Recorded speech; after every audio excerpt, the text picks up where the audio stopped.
Good morning, everybody. This is Carrie Gates. I'm the program manager here in Huntsville for RMS. We're going to get started here in just a second. I did have some slides, or I had a slide up on the screen that had some links available and some information. I'm going to try to share that again, but I needed to get out of the sharing screen to do a couple of things. So I'm going to put that slide back up for just a minute. But I think we're pretty well ready to get started. 1 second, let me share this again.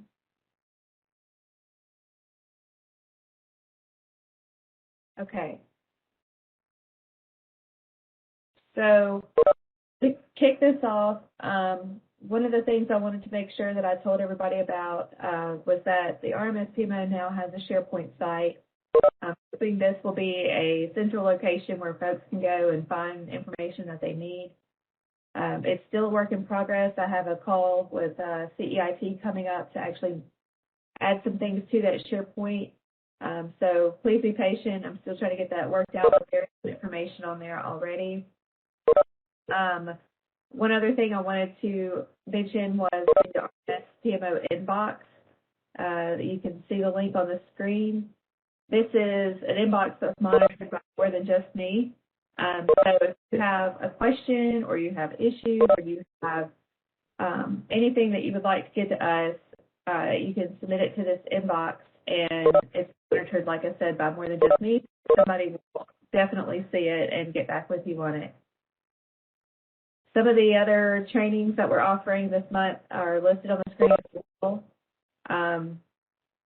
There are 3 more sessions of the RMS training that's similar to what we're doing today. You can see they're at different times. This is to accommodate to accommodate CONUS and OCONUS folks as well. Also want to mention Telerik training. So if you aren't familiar with what Telerik is, currently in RMS you're able to create reports, customized reports. Well, currently the reporting engine in fast reports, but that is going to go away. We have to get rid of that due to specific regulations. And what will be replaced that will be Telerik.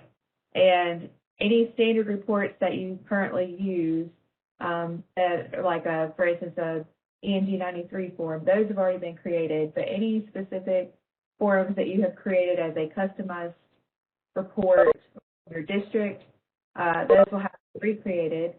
And so there will be training offered on how to do that the 26th to the 30th of April every day from 1:30 to 3 o'clock, and that's, of course, Central Daylight Time. We still have quite a few people beeping in, and I have tried to turn off the beeps, but it's not working. So I apologize. I will continue to try to see if I can silence that. I'm also probably going to mute the lines if we have a lot of feedback coming through. If you could mute your lines when you're not talking, it would be appreciated. It helps the speaker's voice come through a lot clearer.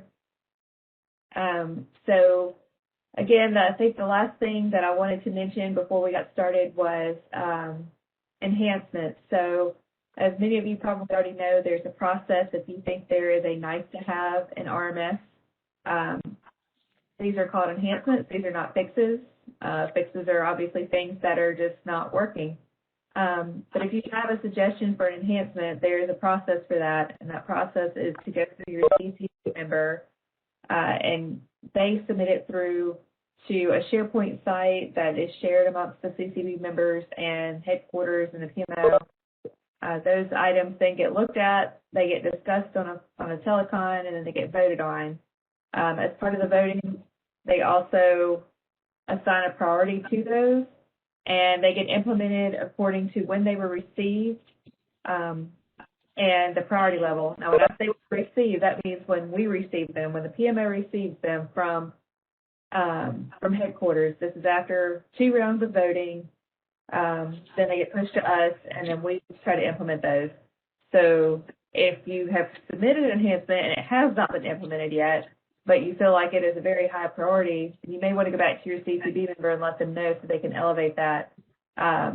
Again, we have so many of them, and again, when they get voted on, by the CCB and the steering committee. Lots of times they come through with very similar priority levels. So if you have something that you know is very important that affects a lot of folks, you're going to want to stress that to your CCB members so that they can make sure to stress that during the phone call so that they can be voted on and given a higher priority level. So with that said, I'm going to turn it over to Jennifer. I am recording the training, so all the training should be recorded and we should have it posted to the RMS website within the next few days. So don't feel like you have to take constant notes if you don't want to. But with that, Jennifer, I will turn it over to you to get started, and I will stop sharing my screen now.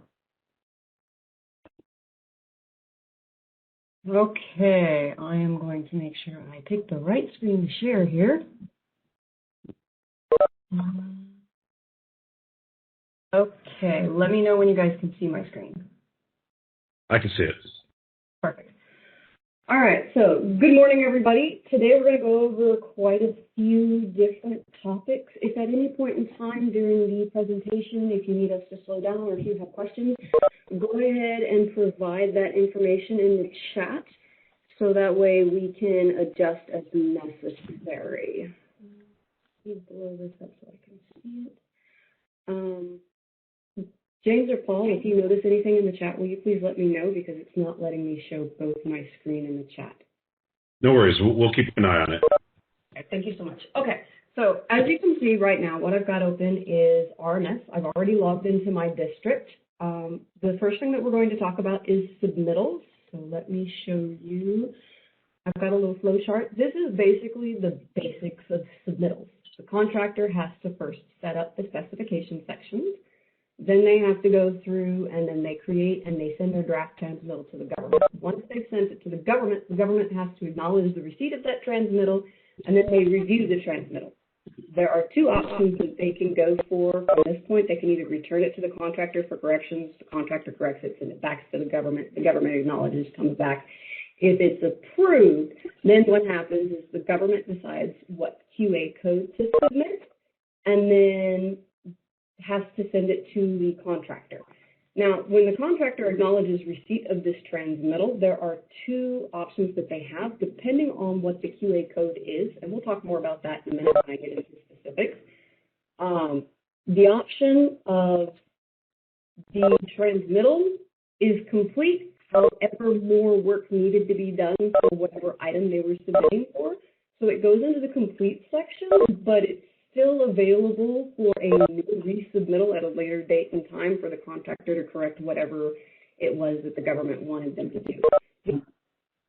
So the last thing is the transmittal is complete. What they did was good. The contractor did everything. They don't need to do anything else. It's complete and it is done.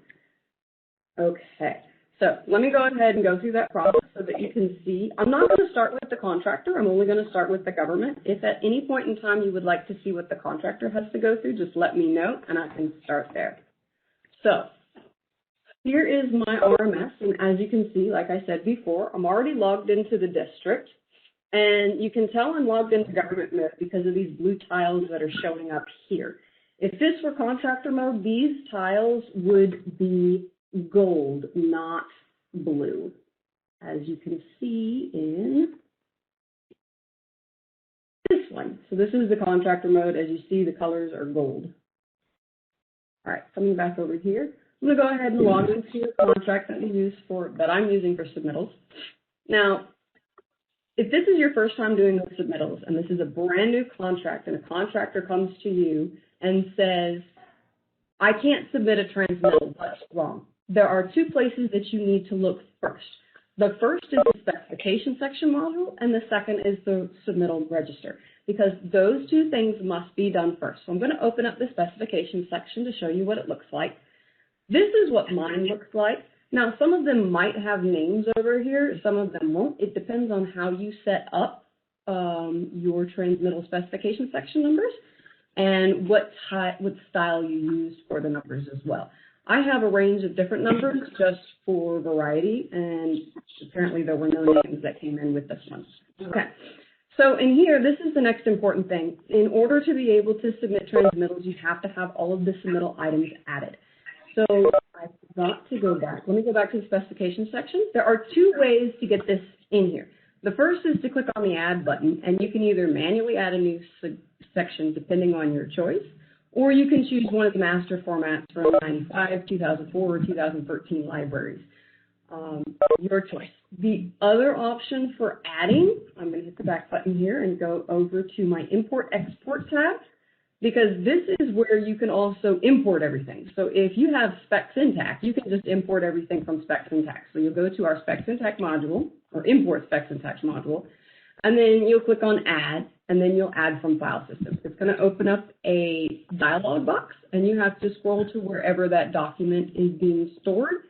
And I don't have anything in there for specification sections, but I believe they are CSV files or TXT files, depending on which version you're using.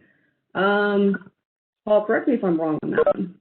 That's correct. Yeah, it's a different application. So you have that different application will pop out a file, and then you can import it in. But last I remember, there weren't too many contracts using that. Mm-hmm. I think most of them actually use the Import Submittals module, which my mouse is over right now. So I'm going to open that up and show you what that looks like. So this is actually the easiest way to add a lot of transmittal items at one time. You can first download this template here. You just click on this button. It's going to bring up a download page. Let me bring it over because it popped it on a different screen. And it's asking me what I want to do with the file. So I'm going to go ahead and tell it to save it. I don't want to open it because it's a zip file, so I'm going to save it. And of course, it's going to put it on the other screen again. There we go. And now that it's saved, I'm going to go ahead and find out where it's set. And it tells me right here that it's the locations. Now, this is on my government computer. So it might be a little bit different if the contractor is working on this from their computer, because it depends on their setup and how they are viewing the different things. As you can see, mine is defaulted to using the web browser for Internet Explorer, which is what it has to use in order to download this file. It needs a web browser. It does not have to be Internet Explorer. It can be any of the major web browsers out there, Firefox, Chrome, what's the newest one, Edge, and Internet Explorer. Any of those ones work without any problems. So what I'm going to do is I'm just going to go to the downloads folder itself, and then I'm going to extract it. Here, and this is what it comes up as, Excel Submittal Template. I'm just going to right-click on this, and I'm going to go to Extract All. Now, for this one, it doesn't matter where I save this. This is up to the user where they want this to go. I'm just going to put it in the downloads again. That's fine, and then click Extract. Once that's done, it will show you what it looks like. I'm going to open up the sample template so you know what it looks like. There are a few things to note about this template. It's very important that there are no spaces in any of these cells if you have data in them. If there are spaces, especially if there are spaces in column A right here after cell 8, then RMS will stop importing.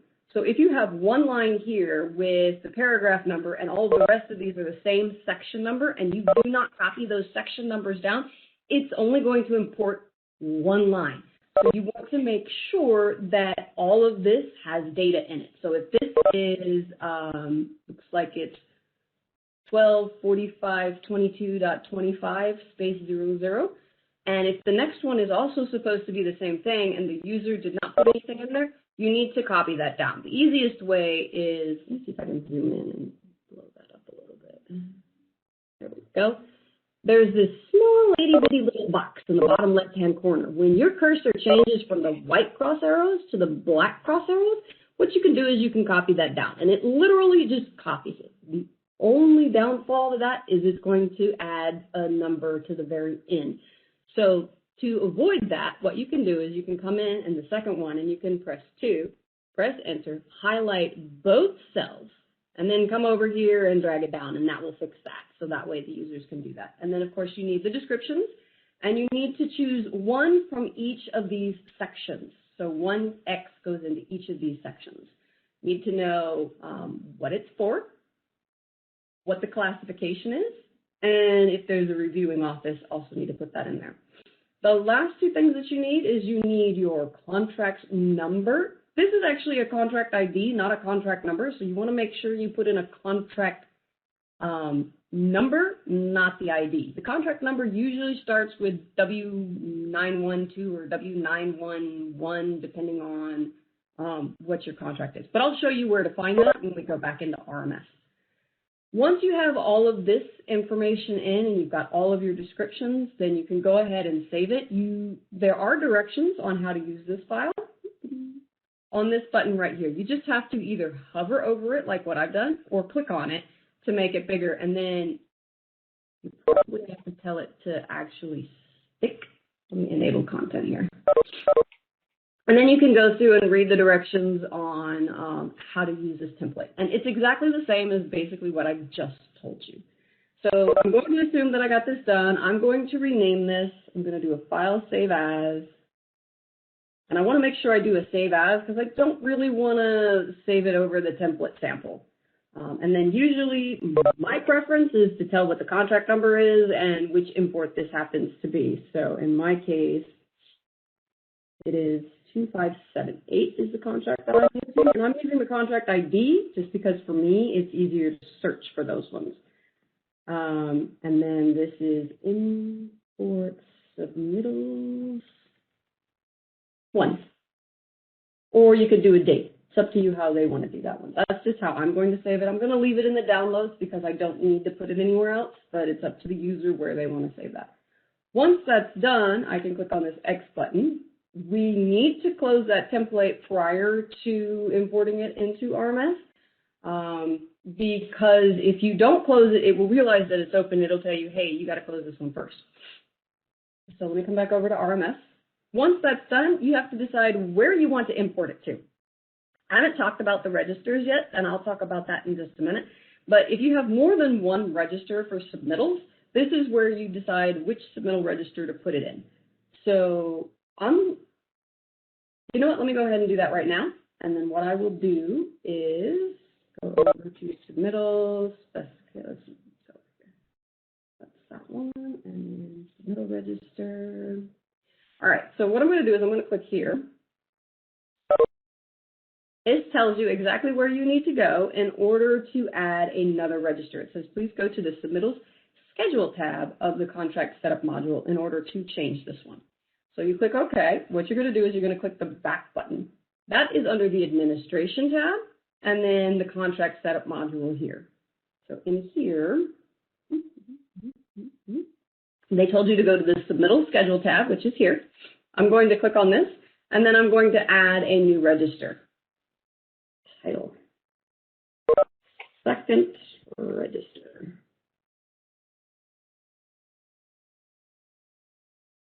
And then it's going to go through this. Once you get to this page, this is if you decide you want to change the title, and it's just letting you know that it's done.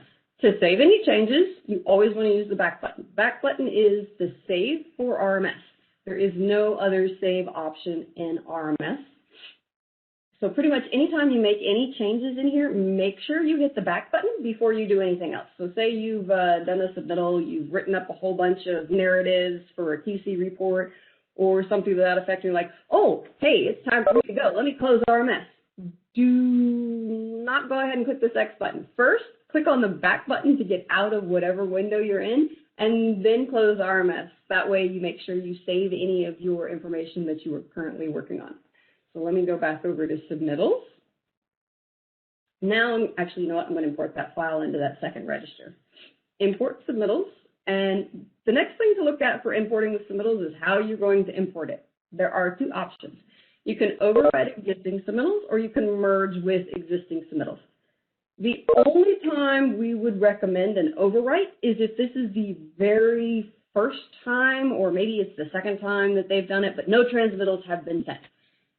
We do not recommend using the override existing submittals if transmittals have already been submitted. What will happen is those transmittals will be lost, and all of the information that's associated with them will also be lost. So you do not want to overwrite existing transmittals unless it's at the very beginning of your contract and no transmittals have been submitted. So I'm going to choose merge with existing submittals. Even though this is a new one, I still want to do the merge. And then I'm going to click on this import submittal register.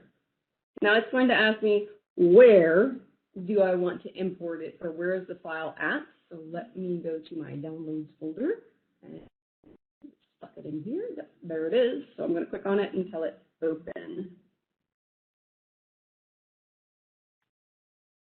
Okay. Now it's complaining. This is something that you have to make sure you do. The contract number found in the specified file does not match the current contract number. Now, if you remember correctly, I told you that it needed to be a contract number, not a contract ID in that file, and I did not change that. So let me go ahead and open that Excel file again.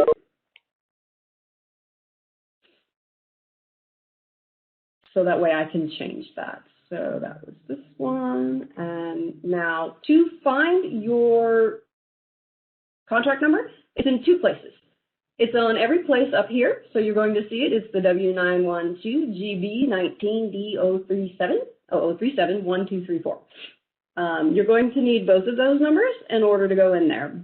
But I'm going to go to the contract menu, and then I'm going to go to the administration tab and the contract description, because this is where all of that information is put in there, and I can easily just copy and paste. I don't have to remember what that number is or try and put it anywhere. So I literally just do a Control-V and a Control-C, but it's going to get mad at me because it's not the same size. So I'm going to come in here and then do a Control-V on my keyboard. V as in Victor, that is.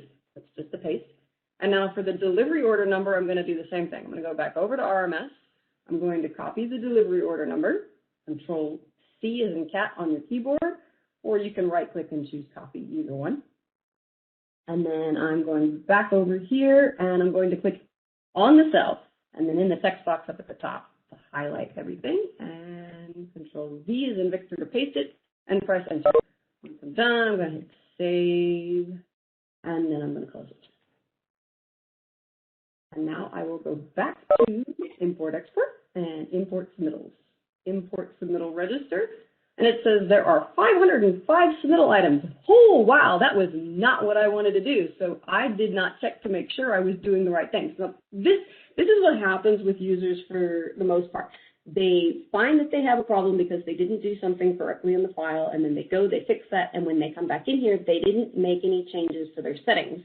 And they'll get a warning. So this is a good thing. If it's saying that there are already 500 existing, then I know that's the wrong one because I know I'm putting it in the brand new one, which has nothing in it. So I'm going to say where it says, are you sure you want to continue? No, I most definitely don't.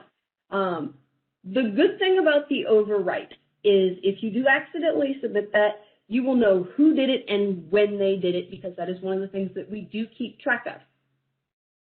So I'm going to choose merge, and then I'm going to change it from the main registry to the second register. And then I'm going to choose import submittals. That's going to tell me where do you want to put it. Where's the file? And I'm going to go through its process, and it says a total of 3 items were successfully imported in. So that's a good thing.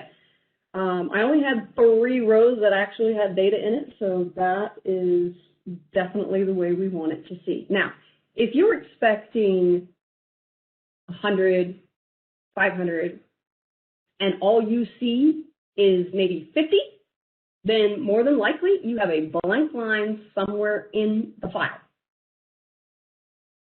And you just go back and add the information that you need. Okay, so now I'm going to click on the back button and go back over to the submittals. So that's the basic way of the easiest way to set up multiple transmittals and submittal registers, so that way you don't have to import all of this stuff by hand and write all of this stuff in here. You can just do it in one sheet, import it, and then it's already done. So you're good to go at that point. Now, on this page, what you will know is what you'll see is there's a couple of different sorting options, and these are all of the sorting options that we have up here. The first one, this is for everything, and then you can click on this one to show everything that is in the submittal items. Or you can look here, there's outstanding items for KTR action required. You've got all of them. Then the due in 7 days, due in less than 7 days, and overdue will show up in here. And as you'll see, if there's anything that's overdue, it will show up in red. If there's anything that's coming up, it'll show up in gold. And you can click on these boxes to see the individual items that it's referring to. So as you see, the status of these 3 is in review. Now, it's red on my side because this is the items in review that the government has to do, and that's something that I need to go through and take a look at those and add those in. And we will take a look at that a little bit later. The other thing is if you want to see what the other register looks like, you just click on this blue box here, blue tile, and then this is where you can choose which register you're going to take a look at. So I'm going to quickly show you the second one. There is nothing for the sort tile that I had on there. So what you can see is this title will tell you which sort view you got going on. And in the case, it was the submittal items in review due overdue, which was this box here. I want to see all of them. So I'm going to click on the all items. And then this will show me all of the items that I put in there. And they're all outstanding. When you first put them in, everything is going to be outstanding. When you submit, when the contractor submits the submittal and the government accepts it but needs it to be resubmitted, it will still show outstanding. If the government accepts it and it does not need to be resubmitted, it will show as complete over here. Now, none of ours are complete in this particular register, and I don't think there are any in here. Now, if you want to see all of the items that are a specific status, you can click on this filter icon right here, and it will show all of the options that you have. So I would like to see which ones are complete. So I'm going to click on this checkbox and then hit this X. So the only submittal item that I have in this contract that has been completed is 104416, wall brackets. That's it. So this is the only one that's been completed in this one. And this is a test contract, so that's okay. Okay. So after the contractor has gone through and done that, you've got them set straight, they will go in and they will make their draft, they will enter all of the information, they will put the documents in there, and they will send it to the government. The government will have, if you don't want to go into every single contract that you have and check to see if the contractor has submitted a submittal, you can go to the Administration tab and then go to the Contract Notification Control module. This module allows you to set up notifications to be sent either inside RMS, which if you look down in your bottom right over here where it says 0 messages, that's where the notify in RMS will notify you. It will send you a little message down in this box. And when you click on this, it'll just take you to your messages views to show you all of the messages that you have. And of course, you have sorting tiles up at the top. Again, all messages, unread messages, and read messages. Okay. Sorry, I was reading the conversation. Let me hit the back button. Now, in here, if you want to make sure you know when the contractor submits it to the government, that's the last one on this particular contract. It says Transmittal submitted to government. Now, I'm going to check all of these boxes just because I like to have it in multiple different places because I'm not always in RMS. I'm not always in my email, and my phone is on usually. Speaking of which, I should probably turn it off so it doesn't ring. I apologize. The other thing is if you're going to use notify via SMS, which is text messaging, or email, you need to enter that information here. Now, you can enter any phone number and any address in these 2 text boxes that you want. But you need to know that if you enter them here, the information you enter here will show up on all of your contracts here. Now, the checkboxes won't show up, but the phone number and the email address will. So let's just say 1, 2, 3, 4, 5, 6. There. So that's the phone number that I'm going to put in. And notice they tell you that the format is, you can put the spaces in there. I don't. I just put it in as a straight number. You can also use the dashes. But again, I just put it in as a straight number just to make it easier, and then I can put in my email address if I can spell.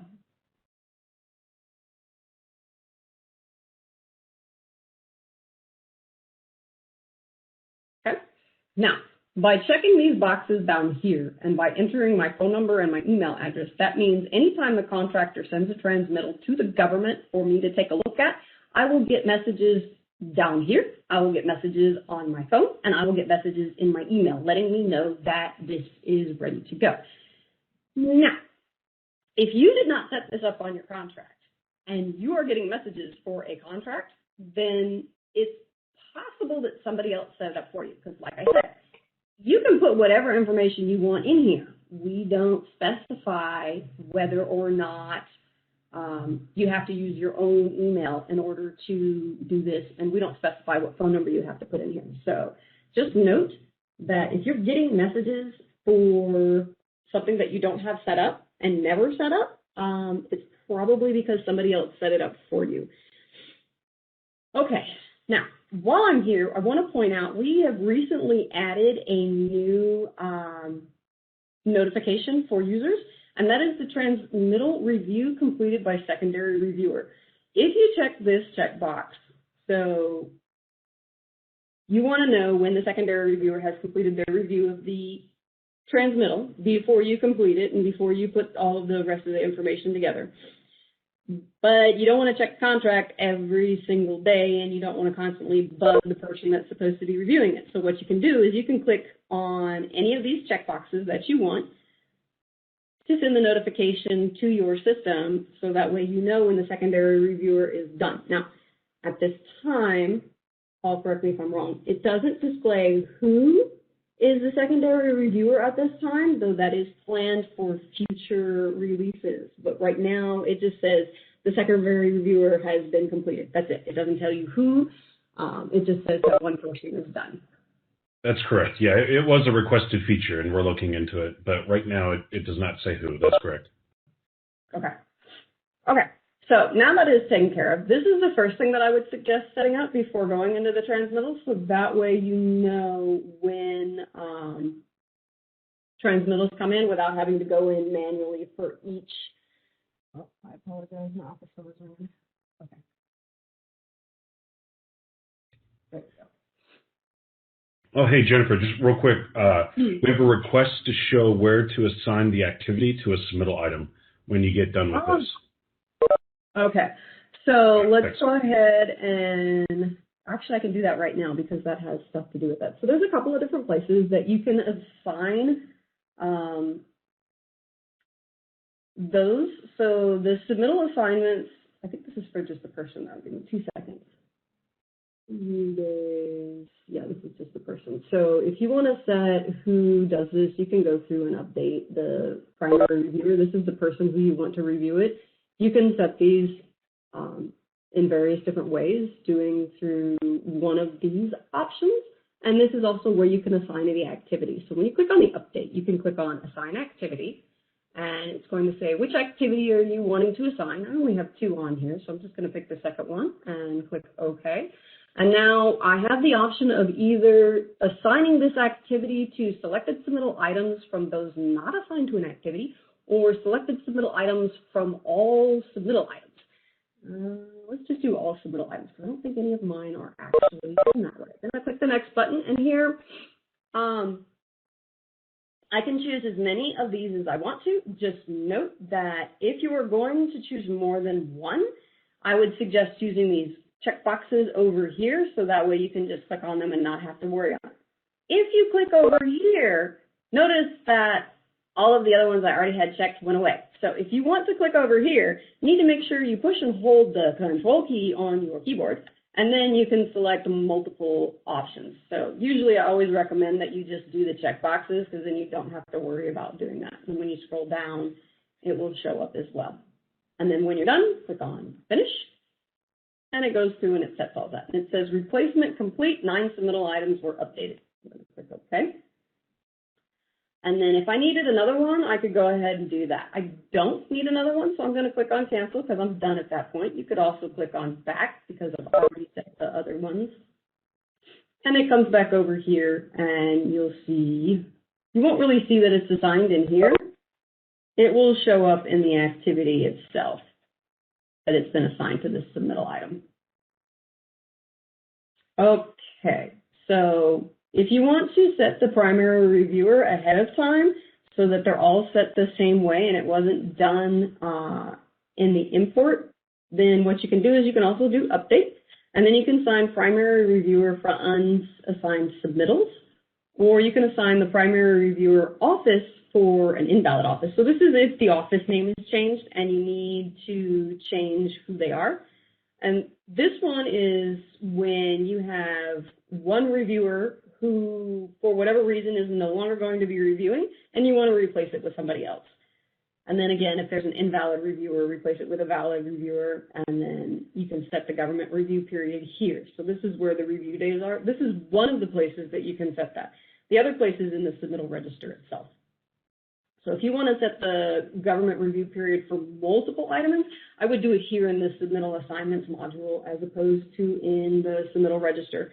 If you are doing just like one or two, then go ahead and do that in the submittal register. One thing to note, if you update the review days and the transmittal has already been submitted, it probably will not reflect in the one that has already been submitted. It will only be on the new ones that go to resubmittal. Okay, so at this point, I don't know how I managed to get that screen on there. There we go. Okay. I'm going to go ahead and click on the back button, and we're going to go to the Transmittal Log.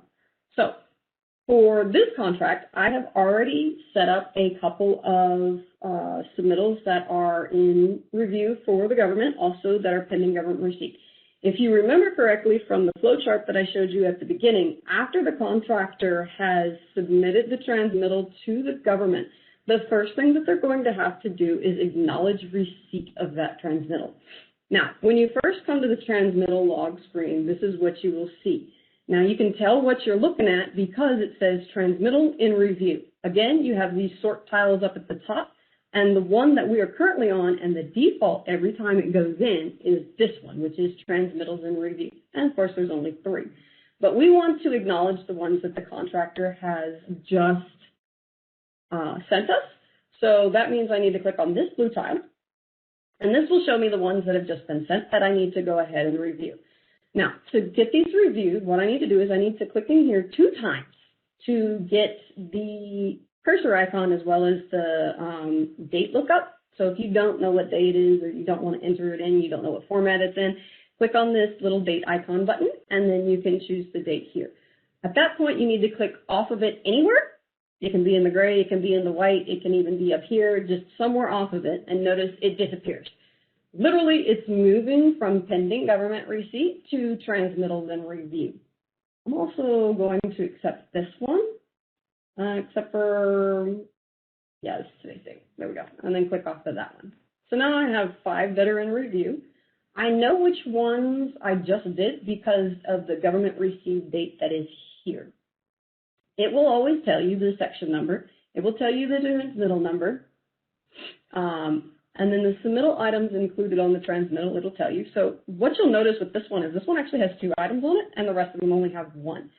This is, depending on how many are in this item, will depend on a lot of different things. How the contractor sets it up, what the district policy is, and what the actual contract is, as to whether or not they're going to have multiple items, or if they're only going to have 1 item per transmittal. The recording will be posted on YouTube. Sorry, I'm a little distracted. Now, one of the things that you'll notice is once you click on this one, down here at the bottom, it will tell you some background information about that particular transmittal. So it tells you which item number, traffic control plan, and there are the 2 and 3 that are for this one. And you can tell that this one hasn't gone through before because it doesn't have a previous QA code. And then you will also see the secondary reviewers down here on the bottom once they've done it, when it was completed, when it was due, and I believe who did it. Now, this tells me when the contractor sent it to me. That's that date. This tells me when I accepted it. And so as you can see, this one and this one and this one have been in here for a while, which is not probably what you're going to be doing for your regular contracts. But in this case, for our test contract, that's what we've got it set up. All of these submittals happen to be a GA classification, and I'll go more into those classifications in just a moment, but these could be FIO or any of the other stuff. That information is usually set when you set up the submittal register. You can also set it up, I believe, in the submittal assignments as well. Let me double check So in the submittal register, what you will see when you open up one of these is these are your classifications. So this is where you can set it up if you're doing it manually. If you're not doing it manually, if you're doing it in the Excel file, let me pull that up really fast so I can show you what it looks like.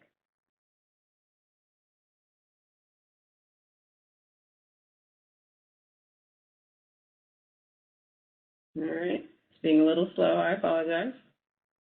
I have no idea where it went. There it is. Too many screens. All right, so if you want to preset it and you're importing it through here, that's what these checkboxes are for this little section. This tells you what each of the classifications are, and then you check the ones that you need. Otherwise, in RMS, if you're adding it manually, you'll choose it from here. You've got your FIOs, which is for information only. Government approval, so the government has to go through and approve the process or the design, depending on what it is. And then you've got designer of record approval. Again, someone has to specifically approve that particular setup and design. Government conformance review design. These are all going to be based off of the district policy as to which of these will be chosen for which submittal item. I'm not 100% familiar with who would be doing these. I think that is dependent upon the district, so you would need to contact someone in your district to find out who does which of these items. I believe this one was GA, so I'm just going to set it back to here. Here's the other place where you can set the primary reviewer, is you can go in and individually set them, and this is how you would do it individually. I would not recommend doing this one if you need to set the same person for more than 2 submittal items. And then, of course, you can also change the submittal type by clicking on this one, and then you can go through, and these are the options that you have. Now, changing the submittal type, you're only going to be able to change the number, not the actual submittal. So if you need a new submittal, then you will need to create another submittal item in the submittal register. Okay. So it looks like, you'll notice that these gray ones are not changeable. You cannot add any information to these dark gray ones or these light gray ones, because those ones are set up when it gets done the first time. So let me quickly show you what it looks like to manually add one so that you can see where most of this information is set up. So I'm going to hit the back button, and I'm going to choose my second register. And I'm going to click on Add. And all of this information comes from my specification sections, which is why it's important that gets done before coming in here. Now in here, I specifically chose a specific section number. Can't change that. I can change the item number, and I can change the item extension number. However, we don't usually recommend changing these ones because it will automatically, if you've got one already for this particular section, it'll automatically increment this number. And then the item number extension, that just depends on the district policy and the contract itself as to whether or not you're going to implement this one. And then when you click on Finish, it's going to bring you to the same place. And again, the same boxes are no longer able to be set up and submitted. This primary contractor reviewer is not allowed to be set by the government. It can only be set in contractor mode. Okay, so I'm not going to add any more information. This is the other place that you can change the days to review. But again, if you're going to change it for more than one submittal, I recommend doing that in the Submittal Assignments module instead of doing it individually here. You can also set your procurement day and your lead lag days. So if your days to review is 30, but you can plus or minus that a couple of days, you can add that up here. Now, over here, the submittal needs dates based on activity start date. So this date right here will not get populated unless the submittal has been assigned to an activity that has a start date. I'm going to say thank you to, who is this one, Ted? Yes, Ted Hawk, thank you so much for answering some of the district questions. the district policy questions. Okay, so let me hit the back button here. And now I'm going to go back over to the transmittal log. Now, notice I don't always hit the back button. Sometimes I will hit, let me go into a module really fast. So when you're in a module, you have these extra navigation buttons.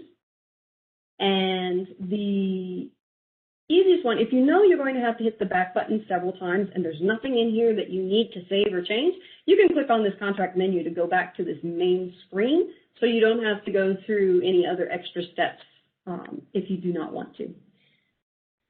So let me come back into the transmittal log. So now I need to go into the transmittals that I just sent, and I'm going to open this up to review it. Now, things to note about this one. There are a couple of places that the contractor can attach any kind of documents that they need to send with this one. They can either attach them up here with one of these attachments, or they can do it down here in the document package. Those are the two places that documents are found for this particular thing. Now, in here, what you will see is the date prepared. That you cannot change because that's done by the contractor. They set that one up. Down here is the date that you received it, the end date that I just entered. This can be changed, these informations. Now, this one, the review due is for a month because I did set it for 30 days. And then this date will populate once you send it, either by applying QA codes and signing the 4025 or manually attaching signed 4025.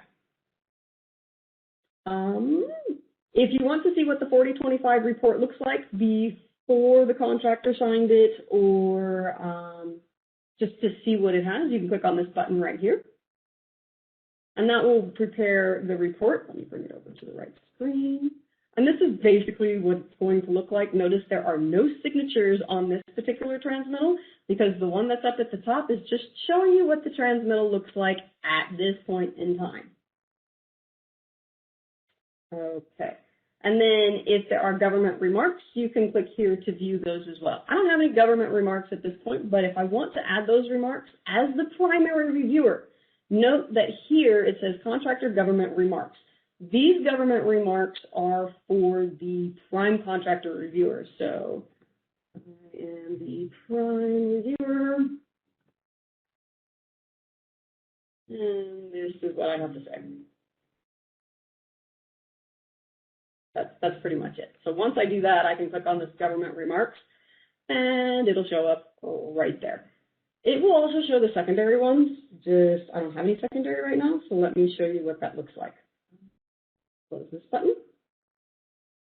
And then for secondary reviewer remarks, those are going to go in this tab. So you're going to click on this tab right here, and then you're going to click on Add. So the first thing that you have to do if you're a secondary reviewer, or if you are setting it up for a secondary reviewer, is click this Add button to select the person. Now, if there's a huge list of names in here, which we have a lot of names that aren't actually set, then my advice to you would be to use this search box over here. In most of these lookup boxes that will pop up when you're looking for staff members or contracts or any of that other information, there's going to be a search box over here that you can use to narrow down your search. So say we know it's going to be, I'm going to make Paul though. So I'm going to search for his last name, and we'll do the all stuff and click OK. So Paul is going to be the second reviewer for this particular one. And when he is ready, he's going to come in and he's going to set the date that he has to do the review, or I will set the date depending on who does this part. And then the secondary review, once he has entered his information in the remarks right here, he will change this date. Once this date is changed, if you set up the notification for the secondary reviewer to review that, once this date has changed, you'll get a button here if you set it up to notify an RMS. You'll get one on your text message and you'll get one on your email if you set those ones up. I think I set it up on all of them. So what I'm going to do is test comments. And then click over here and done. And it shows up for the date here and when it was reviewed. Now at this point, I can come back in here and make sure everything is right. Now, if we need another secondary reviewer, you can also add another one. So you can have as many secondary reviewers as need be. depending on your district's policy in that case. All right. So once all of that is done, the next thing to take a look at is the documents themselves. So let's say you know that there is supposed to be a document associated with this particular transmittal. You come up here and you see 0 and you see 0. That means there are no documents in there. So it must be down here in the transmittal package that's on the bottom. So you're going to double click on this one and open it up and check to make sure that it's in there. Look at that. There's no document in here other than the 4025. So that means the contractor forgot to do something. So if the contractor had forgot to add something in here, there are two things that you need to do in order to get the contractor to add that in there. First, you need to click this button right down here that says Return for Corrections. This will allow the contractor to have access to the document package that you have just opened.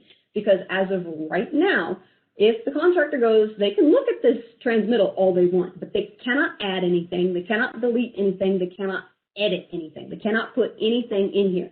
So if you want the attachment to be in here, then you need to make sure you click on this Return for Corrections button down at the bottom.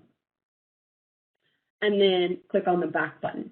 Now, you also need to click on this button right over here, which is Return to Contractor for Corrections, if you want them to attach it in the attachments.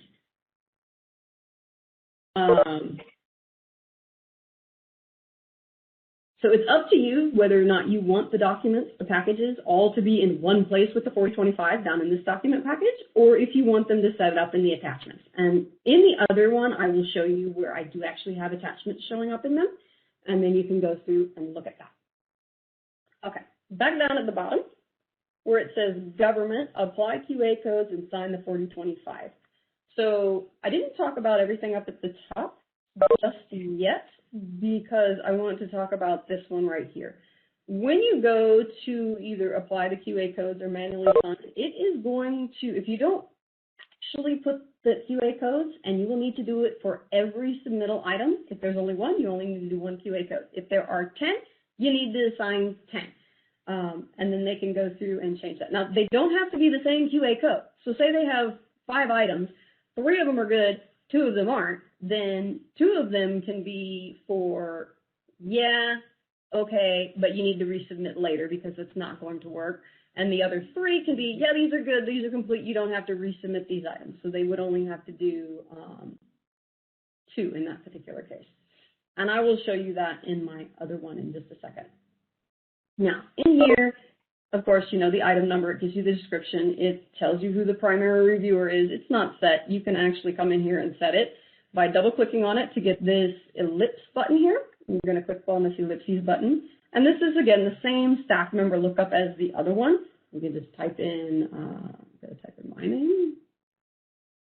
There I am. And so now for this primary, I'm the primary reviewer for the second one. Might as well set myself for the other one. Click on the radial, the button, search for the user. You can type in the whole name just to make your life easier. Oopsies. I forgot the space. And apparently I don't know how to spell my name. Okay, so I'm selecting myself and I'm the primary reviewer. Now, also, if you have most of yours already set up with a primary reviewer, and for whatever reason you have a transmittal that has to have someone else come in and be the primary reviewer, you can change that here too. Just click on it 2 times to get this button, and then click on the ellipses button, and then search for the person that's going to be doing it. And then click OK when you're done. I don't need to do that, so I click cancel. The number of copies, this is just how many copies are sent. The classification, again, this is what is set up the very first time. You can change these if you need to, but again, that is a policy question. Paul, do you want me to open it up for questions about policies when I'm finished with this? Yeah, sure, it's up to you. Seems like, yeah, we have some questions about whether or not if there's no activities or start dates on those submittal items, are government users supposed to return those transmittals for corrections or accept them? I think, Ted, you had a response on that, right? You were saying it's up to the, let me scroll up here. It's up to the project delivery team to decide whether or not it needs to be associated. I've seen some districts, return them, and I've seen other districts accept it with no problem. So hopefully that answers your question, Jonathan. Yeah, so that's going to be one of those district policy things, and it's not going to be the same necessarily for every single district. So some stuff like that, you may need to contact someone in your district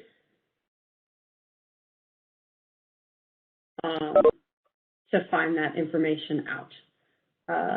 The next thing is the QC code. The contractor sets this, though you can go through and change this one if you need to. And then if you want to get rid of it because you don't like it and you want to change it later after you review it, you can always click on here and choose Not Set. Okay. Then here's for the variations. Usually the contractor is the one that checks this, but not always. Sometimes it's the government that's checking it. And a lot of it just depends on if there's like major changes.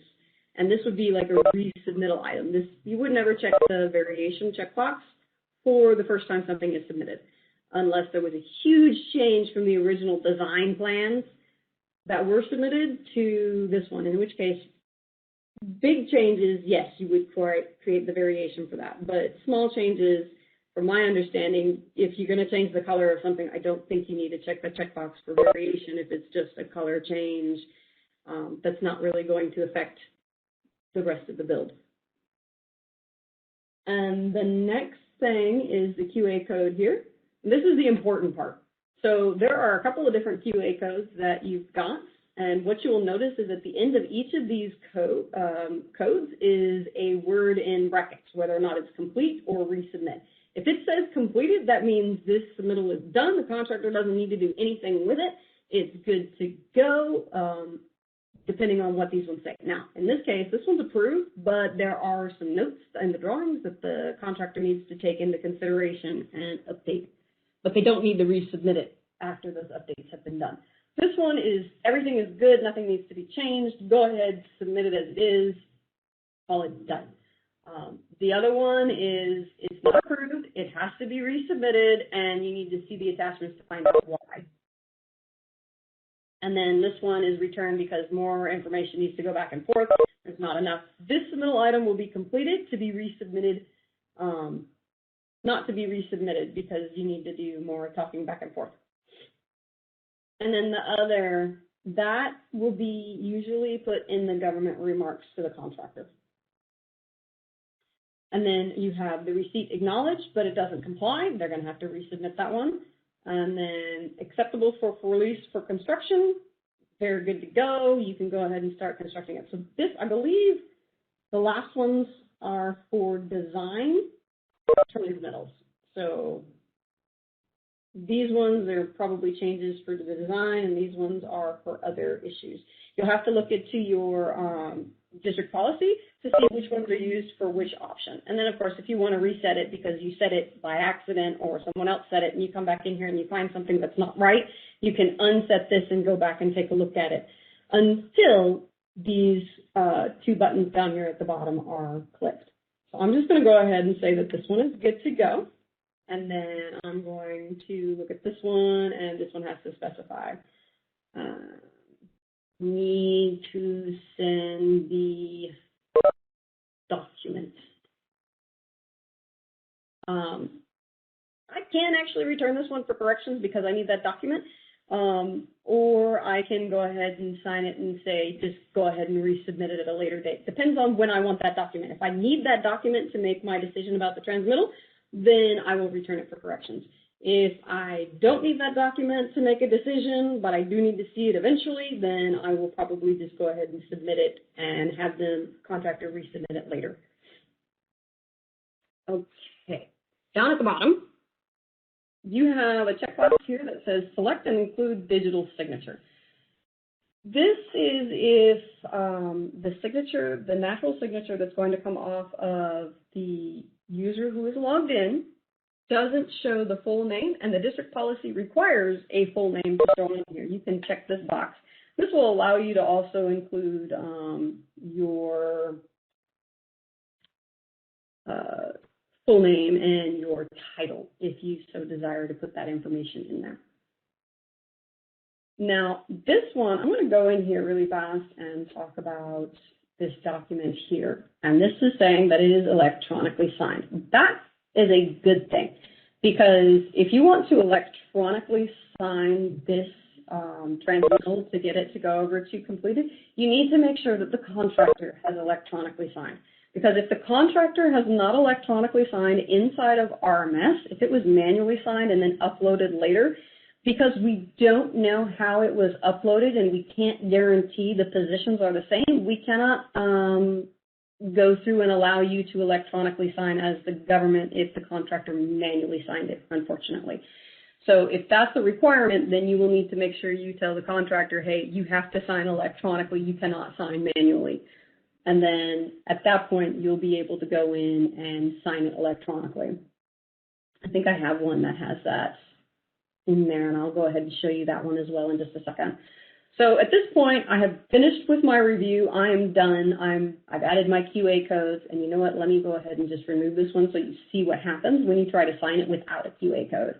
I'm going to click on Apply QA Codes and sign 4025, and it says Item 3 needs a QA code. Oops. Okay. So then I'm going to come back up here, and then I'm going to set this to G. There's Specify, and Apply QA Codes and sign. Now, because I have that checkbox down there for selecting digital signature, or select and include digital signature, I'm going to put my name and title,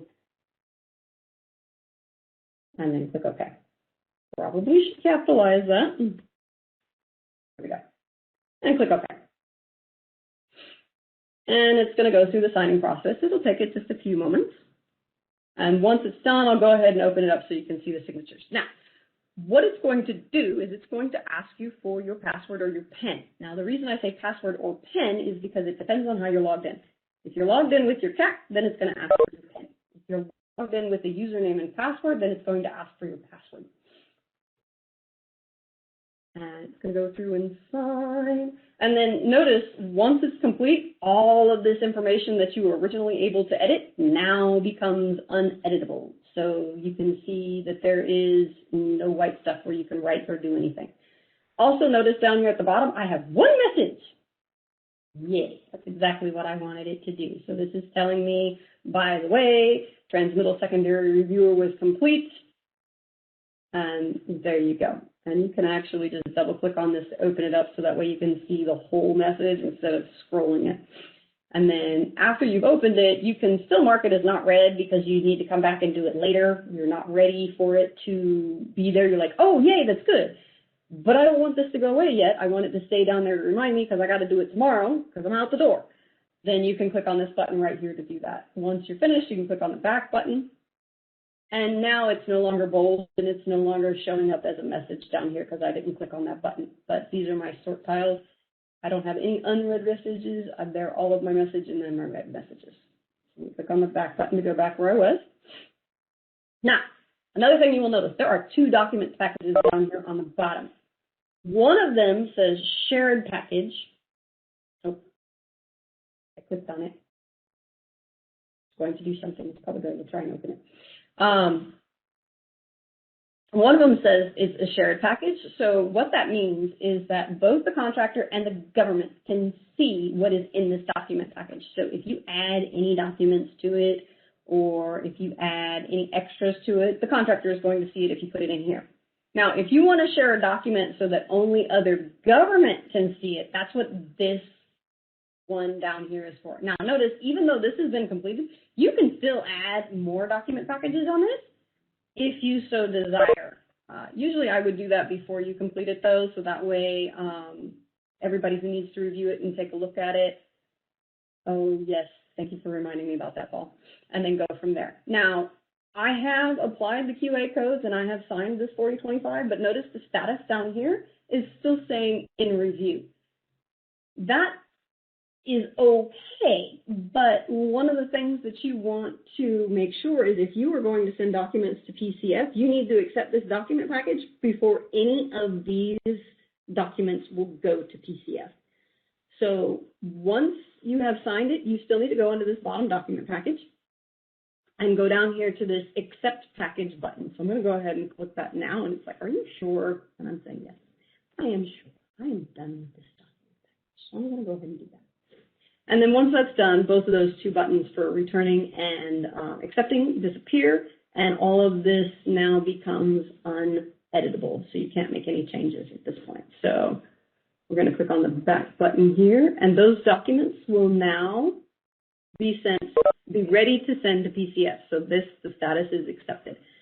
If you want to know where the status is for these, and you don't want to come in here and check to see ready to send to PCF, or accepted in PCF, or if there's an error message, you don't want to come into each individual one, then what you can do is, made any changes, or did I? I don't remember, so I'm going to hit the back button just in case, and then I'm going to hit the back button again. Seriously doubt I needed to save that, but now I'm going to hit that button to go over to the Administration tab and this Contract File module.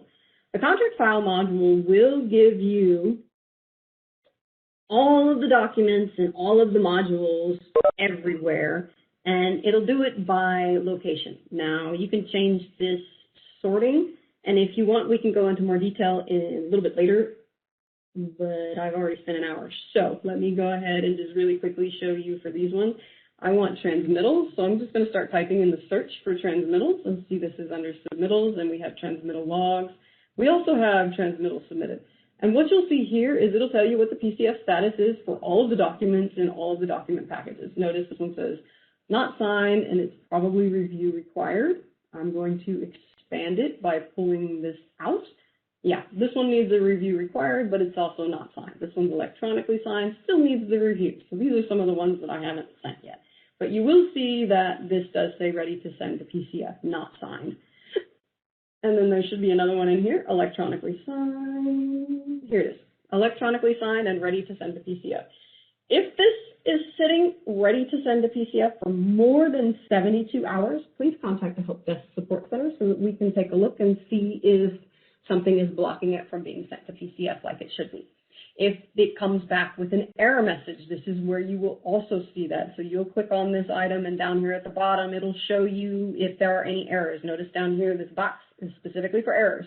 And there's none, because it hasn't been sent to PCF. None of these documents will go to PCF because this is our test contract, and we do not want those in PCF. So let me go back over to the transmittal log and show you that other one. Transmittals in review. Now, if I don't remember where I'm supposed to be at, I can just look right here, and it will tell me this is return transmittals pending, and then, of course, all of the completed transmittals are here. But I want to go to the transmittals in review, and I'm looking for the other one that I sent, which is this one here.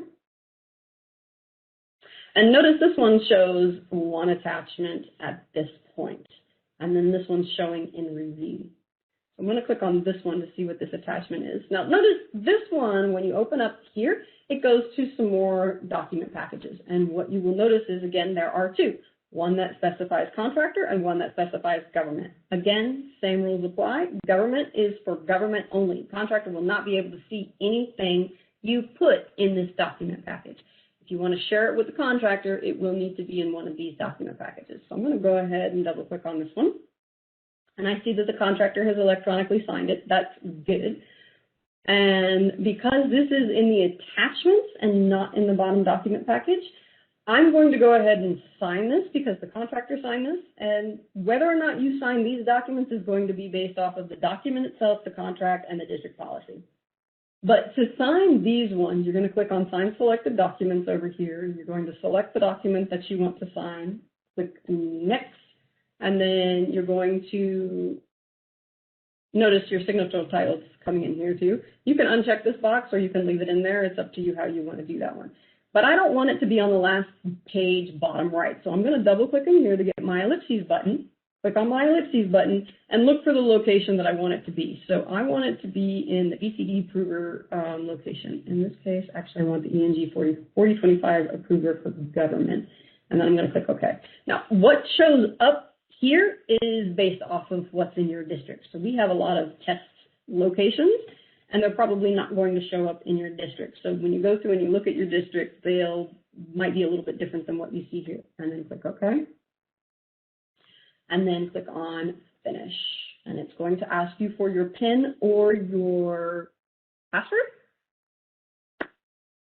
Mine is not, because I just recently put in my PIN not that long ago. So with a CAC login, the nice thing is if you put in your PIN, depending on your Active Directory settings on your computer, which is controlled by G6, ACID? Is it still called ACID? I don't remember. But it's controlled by them, so I'm not sure what the time range is. I do know that within like 10 to 15 minutes of signing, it will allow you to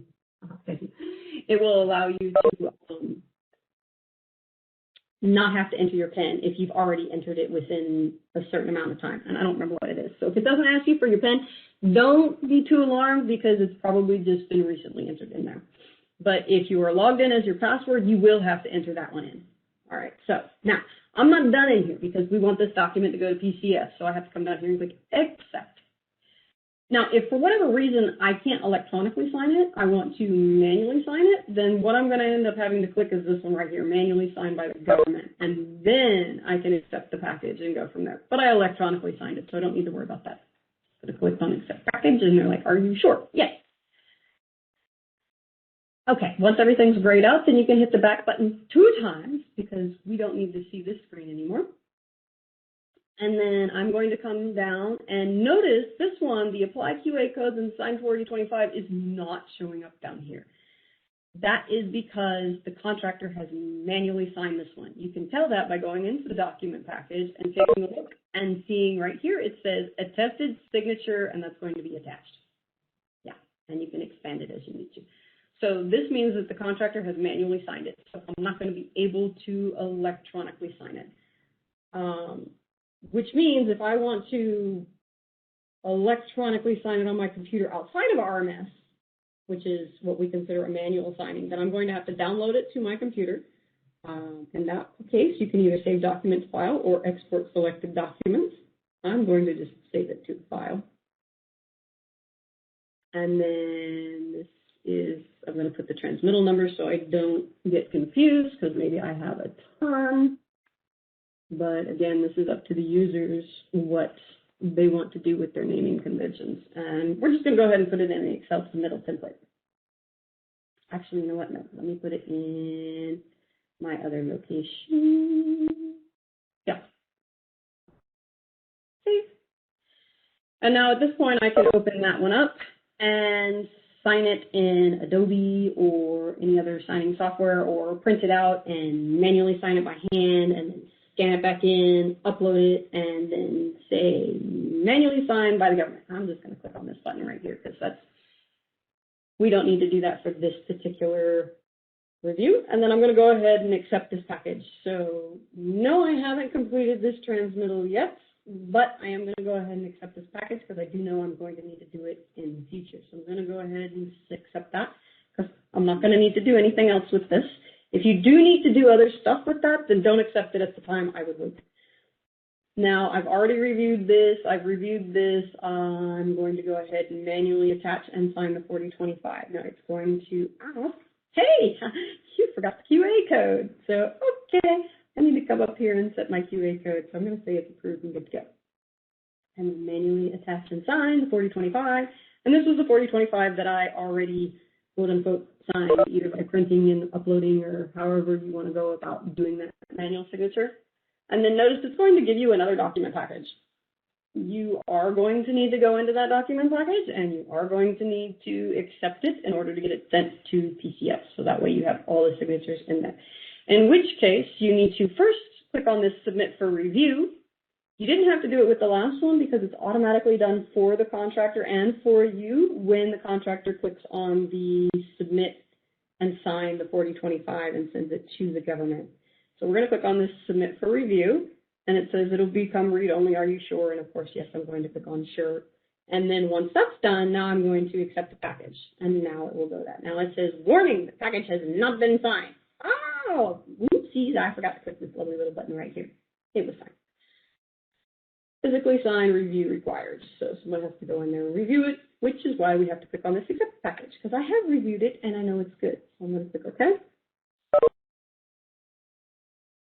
And then I'm going to click on the back button. And then let's go ahead and do back really fast. And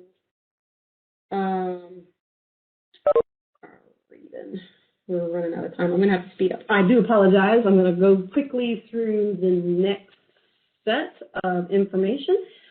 First, is there any questions about what I have gone through so far? All right, I don't see anything. I don't hear anything. So I'm going to go ahead and go on to the reports.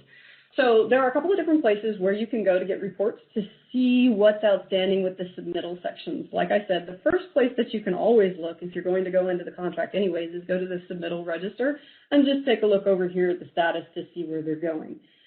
You can also use these search buttons to help you out. Another place to go is the contract reports over here, and then you can just click on the transmittals. Now this is everything only for this particular contract. And these are the options that I have to go through and take a look at them. Another thing that you can look at is the action items if you have those ones set up. I don't think I have any set up on this particular computer.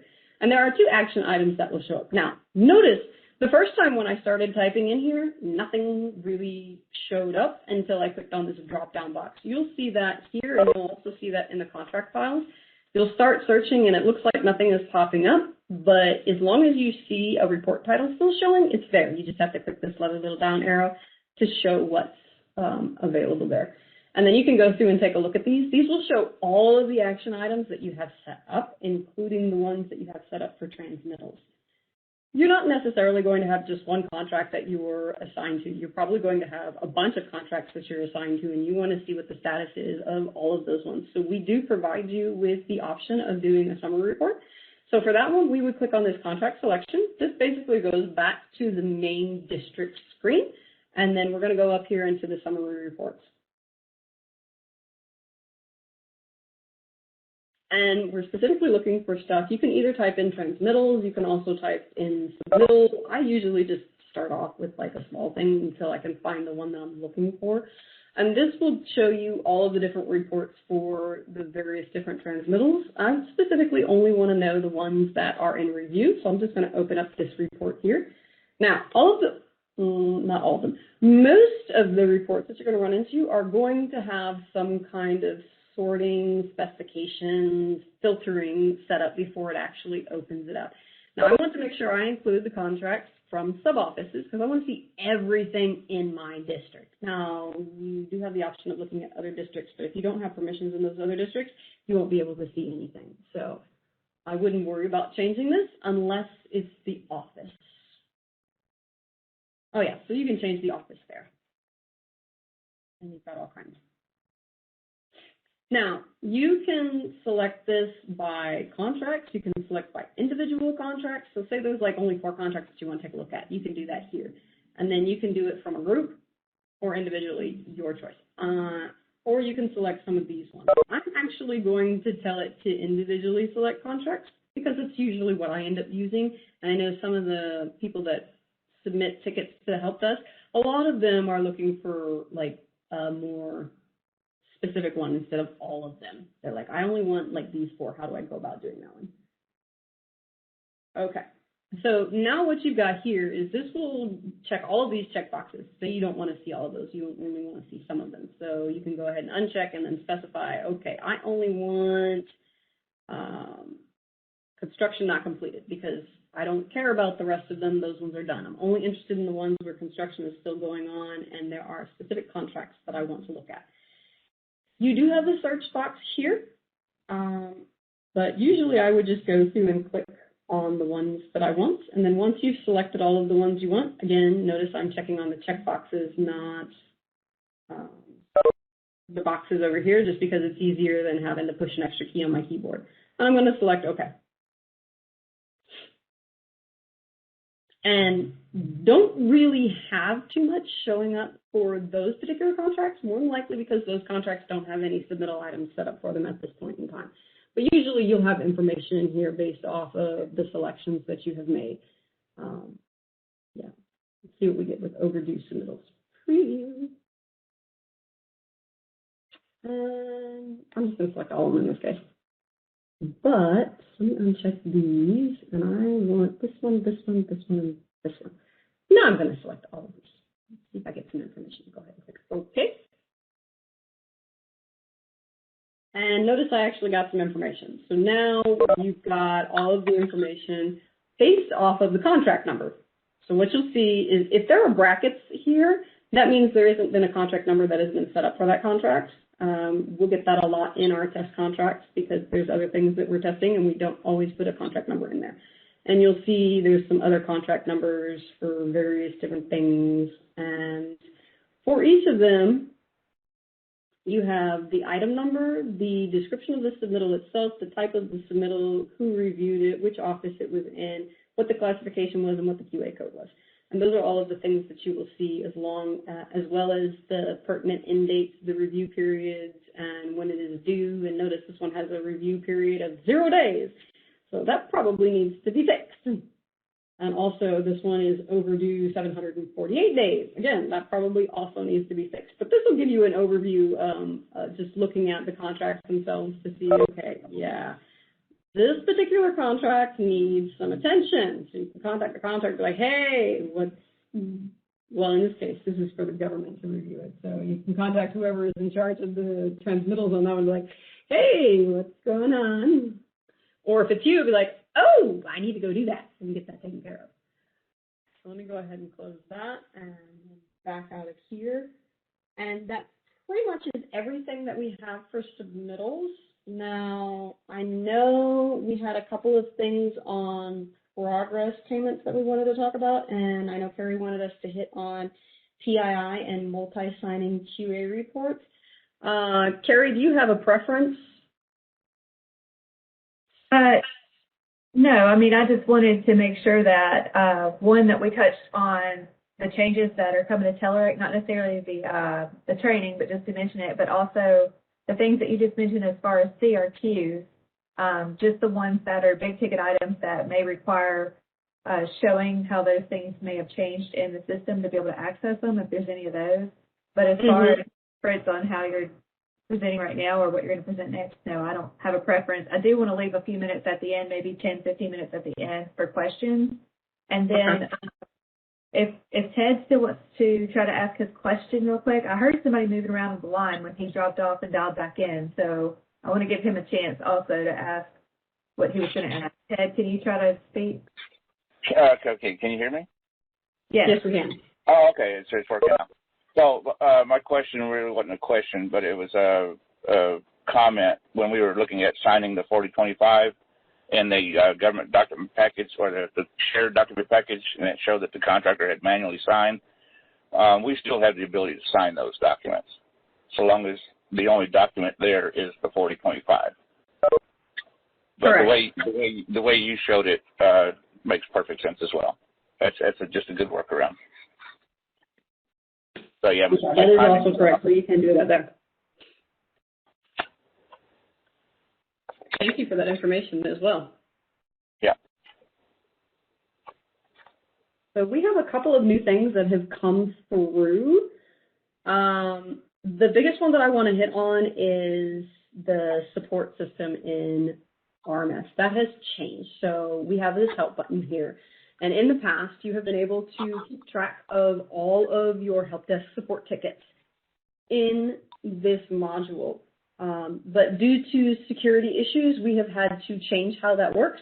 So now the difference is when you click on this help button, you will see open a support ticket instead of view support ticket or the other option, which was I don't remember what it said before, but basically it was going to go to the module. So what happens when you click on this is it's going to open up a web browser, and it is going to take you to our Jira web portal, so that way you can review, you can submit, and just go over all of the help desk tickets that you have if you do need assistance. Now, I'm going to go ahead and go through this step because Jira does not work with Internet Explorer. And if you noticed, remember at the beginning of this training, all of my stuff was defaulting to Internet Explorer. So what's going to happen when I open this is it's not going to display correctly, so I'll show you how to correct that. You click on that open support ticket, and let me bring that screen over to my page, and this is what you're going to get. Browser not supported by Jira. So at that point, what you can do is you'll notice up here that it's got some information. You can click on the View Supported Browsers, so that way you can have the list of who is supported for this one. Otherwise, what you can do is you can go to Atlassian. Here, I'm actually going to back up because that's going to take a moment. I'm going to copy this, and I'm going to make a small change to it. I'm going to open up Chrome, because my preference is Chrome. I can spell Chrome. And at some point in time, I will make Chrome my default on this particular computer, but I don't have it as default yet. So when you come in here and you correct this, and there is, I believe, a link on our website that will also have this in there, so that way you can open it up in Chrome. So if you open up Chrome directly and you go to, here, let me do that now. And you go to RMS, rms.usace.army.mil, press enter, and then you come over here to this support button. You can also go here for support, and you click on Submit a Ticket Now. It's going to take you to the correct page, and it will do it in your login. So if you're doing it from RMS and you have Internet Explorer is your default, then you're going to have to remember that when you copy over this address, you need to add the words service desk, service desk, and then press enter, because that will take you to this screen right here. Now, this is going to be your USACE email, and if it's a contractor, it will be whatever email they use to sign into RMS. Now, you can actually use a different email if you want to. Just make sure that you remember that email, and you'll need to remember your password. So I'm going to go ahead and just sign into my USACE account. Army.mil. Now, if for whatever reason this is the very first time that I've come in here, it is going to actually send me a request to change my password, or it's going to tell me to change my password. I actually don't remember what my password is on this one, so I'm going to go ahead and click on this button that says forgot your password, because like I said, I don't remember what it is. So it's telling me right now that it sent a link to your email. So let me go ahead and bring up my email. This is very important if you're working on a government computer, because it's going to send you the link for resetting your password, but those are blocked by USACE. So let me go ahead and open that up really fast so I can show you how to unblock that one. Email, where is my email? There's my email. Where did my mouse go?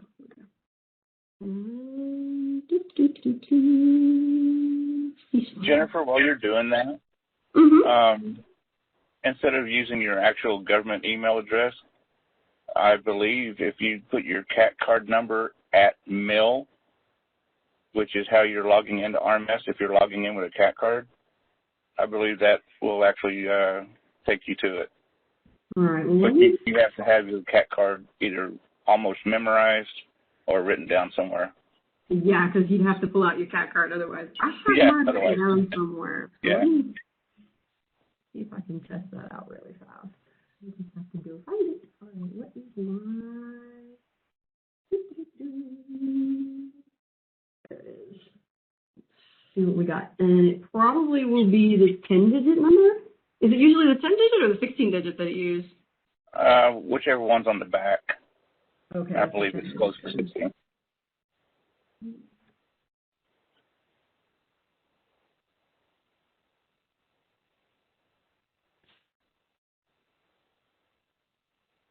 Nope, it's not going to let you fill out. It only works when you're creating contractor mode. That makes sense then. Sorry about that. Nope, that's okay. It's good to know because I had never actually tried that. Let's see, where did my email go? There it is. Okay, so this is the email that you will get from them to reset your password. Now notice this is a button, and you'll notice when the pop-up comes up, it says blocked HTTPS. So what you have to do is you need to right-click on this button. Oh, it might not let you. So I'll go ahead and click on it. This is where you're going to take this one. So you're basically going to tell it to continue, and then when it goes through, you've got to get rid of this block. Let me see. Actually, I'm just going to highlight this from here all the way up, but I'm not going to include the block. I'm going to do a Control-C on my keyboard, or I can right-click and do copy. So I'm going to tell it no, because it's not going to go to the right place anyways. And then from here, I'm going to paste what I literally just copied. And this is going to allow me to change my password once it logs in. And that's how you go through to be able to change your password for Jira. And it's also, I'm apologizing, my network seems to be slower this morning.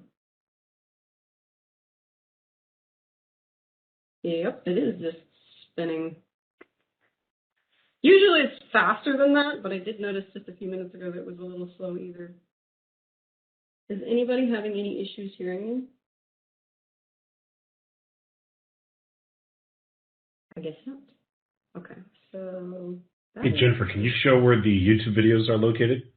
Yeah, I can definitely do that because that will show you what all of this stuff is. Okay, so the last thing that I can show you, if you ever have any questions about how to do something in RMS, we do have short tutorial videos. Usually they're average about 5 minutes long, shorter or longer depending on what it is that it's going through and doing that. And basically what you can do is go to our YouTube channel. I'm just going to search YouTube itself.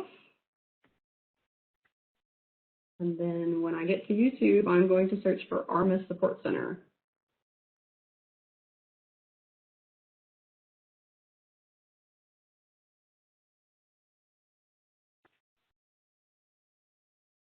Okay, so we're looking down here. So if you want to make sure you get listed, you see all of the videos that we post at least four videos every single month. So you can go ahead and click on the subscribe and it will let you know when we have any new videos. So I'm going to go ahead and open ours up. And this is what you will see when you come to our YouTube channel. And there are a couple of different playlists. You can always come over to the videos here to see all of the videos that we have loaded at this time. We are in the process of updating a lot of this stuff, so you will see some that might have multiples in there. Don't worry, we'll clean those ones out, and the newest ones will be available for you. Now, say you're looking for something specific. There's this little search bar that's down here that you can use to search just our channel and find some stuff. Now, this search is very limited. It's YouTube specific, and I'm not entirely sure how they've got some of the search set up, but it's not the best of the searches. So I would try and stick with something like single word phrases. So say you want something with transmittal. So type in the word transmittal and then press enter. And then go through and see what videos that we have. And as you can see, this is how to create a transmittal. Now notice, for the view on here, these are golden tiles, which means this is going to start off with the contractor and how the contractor goes through and does that. And then this one is blue tiles, which means this is probably going to start off with the government and how the government does that. Now you can see here how old it is. Most of the ones, even though they've been on here for a while, a lot of them are still basically the same. However, if there is a newer one of something like, say, 6 months ago versus 2 years ago, I would probably do the one that's 6 months ago, just to be on the safe side. And if it has any updates, it will probably reference the old one if it needs to. That's the easiest way to go through. You can also look at the playlists. We do have a couple of different playlists for RMS Mobile. No, we don't use RMS Mobile. We don't support RMS Mobile anymore. But if you want to know how to use it and what can be done, we do have videos on that. You can go ahead and check those ones out and take a look. All of the webinars that we have will be posted in here. And then anything that's government mode will go to this playlist, and anything that's contractor mode will go to this playlist. And usually if it's both, we'll put it in both of the playlists. So you'll be able to see it both in contractor mode and government mode. But this will tell you which mode it's geared towards, or if it's both, then it'll be in both of them. The other thing that I think was a big change. So we did recently update PII information. The biggest thing that you will notice with the PII is that the only people that need to have their PII set by a PII admin is going to be users that don't log in with a CAT card, and only government users. Contractors aren't going to need to worry about that, but the government users will. So let me get that thing to go away so I can click on my button without accidentally clicking on something else. Okay, so I have to click the back button. All right, so for those ones, you'll go into the root of the district, and then you'll click on the RMS staff. and you look for the specific user that needs to have their information updated. Now, I don't remember if this user is a PII admin or not. Let me double check really fast. I believe this is an email login here. Yes, it is an email login. And no, this user that I'm currently logged in does not have PII admin rights. Now, I can tell because this select the date is grayed out. The only time that this date can be changed is by a PII admin. So if the user logged in is not a PII admin, then this date will not be accessible or changed. This date also does not show up if the user is using a CAT card. So if you come in here and you're expecting a date here and you don't see a date, take a look over here at these two. If it says unlink staff record, or if it says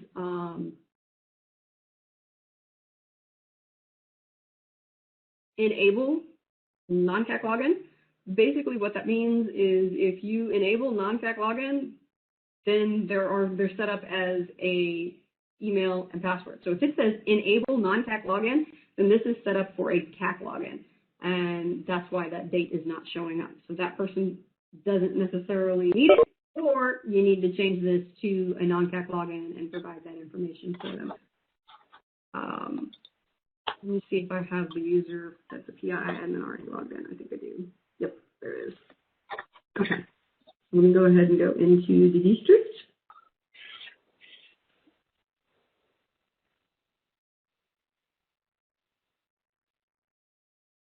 All right, so from here I'm going to go into RMS staff again, and I'm looking for the user I was just on, which was this one. Oh, and the last login has also changed. So see now here, my date box is white, and I can go in because this particular user has PII admin rights, and I can enter in the date. I can either enter in the date manually to 20, whoops, 2022. There you go. And then that will update their PII. And all I have to do to save this information is to click the back button. Remember, back button is your save button. So anytime you make any kind of change, if there's not a window that says committing changes, you need to hit that back button. What's the other thing? The multi-signing of QA reports. Let's see if I can touch on that really fast, and then I will pass this over for questions. So that's another thing that we've added. I don't know that any of these actually have PCPPFS, so this was had. Sorry, I was trying to find one that actually has some QA reports in it. It may not. It's only got one, so I'm going to add a couple just random ones that need to be put in there. Say for this. And of course, always with the QA reports, you must enter the weather regardless. And if the government does not agree with the contractor of the weather, if there's like a critical delay reported by the contractor and it's not by the government, then when you do the weather delays, that'll show up in the weather delays module.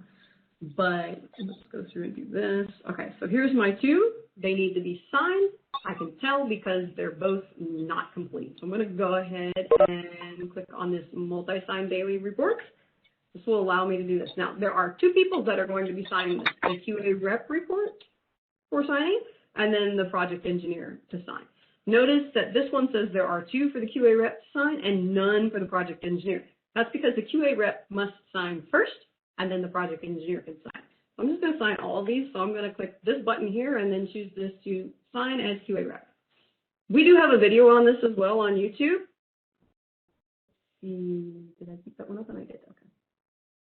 If you come over here and you do a search for, let's go with QC.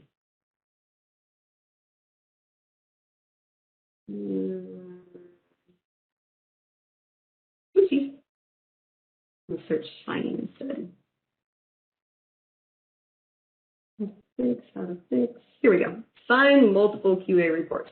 So if you need to go over this again and you don't want to go through this whole video that we're doing, you can come in here. I believe this is a 5-minute video, give or take. and you can just go through the process, and it'll tell you everything that you need on how to do that one. But what happens when you click on that sign button is it's going to show you a preview of all of the documents that are going to be signed, but there's not going to be any signature on it yet because this is just the actual preview of it. There's no signatures at this point. You can print it, you can save it, or you can just click on, yes, this is the way I want it to be because I don't really need to save it to my computer and I don't really need to print it. So I'm going to click on yes. And in this case, this user is a username and password user. This is not a CAC login user, so that's the reason why you now see it's coming up. It's asking me for my password. So let me come over here.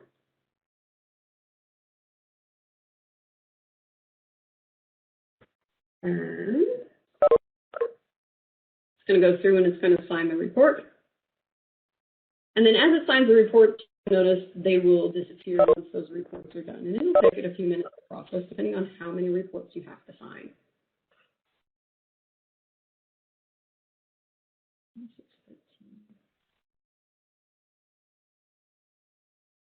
Now, also, if you're looking for a specific contract, this is another reason why I use the contract IDs, because it's easier to search for the last 4 numbers of the contract ID than it is to search for the delivery order number. Because if I'm looking at DQ02, there could be multiple DQ02s where I know for a fact that the contract ID, there's only going to be one with those last 4 digits.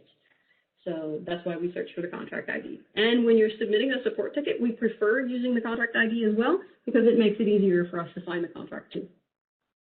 All right, so now I'm going to come over to my QC report and show you what it looks like on that side. So now, as you see, the reports have all been signed. Nothing is showing up in here. This is 0, and this one has 2. So to see these 2, I have to click on this document. But because I'm not going to sign it here, I'm going to sign it another one. I'm going to click back again, and go to my other user, go into the QA reports, and then click on multi-signed data reports, and click on here. Because I am the project engineer for this one, so I'm going to click on these boxes here. Now, this box will allow you to select all of them. So if you have like 50 and you only want to sign 4, then you can just go in and select the individual 4s, or if you want to sign all 50, you can click on this checkbox here. And then when you're ready, click on Sign as Project Engineer. And it's going to do the same thing as the other one. Now, the nice thing about this is it's actually going to complete all of the document packages as well. So if there's any documents in those document packages, they will get sent to PCF if your contract is set up to do that. It's going to take a moment. All right, it's the preview. It's pretty much the same thing. Again, the signatures are not going to be on here because this is just a preview. So even though one person has already signed it, their signature is not going to show up because, again, this is just a preview of the document, not what's actually already in signatures. Now it's asking me for my pen because this is a CAC user.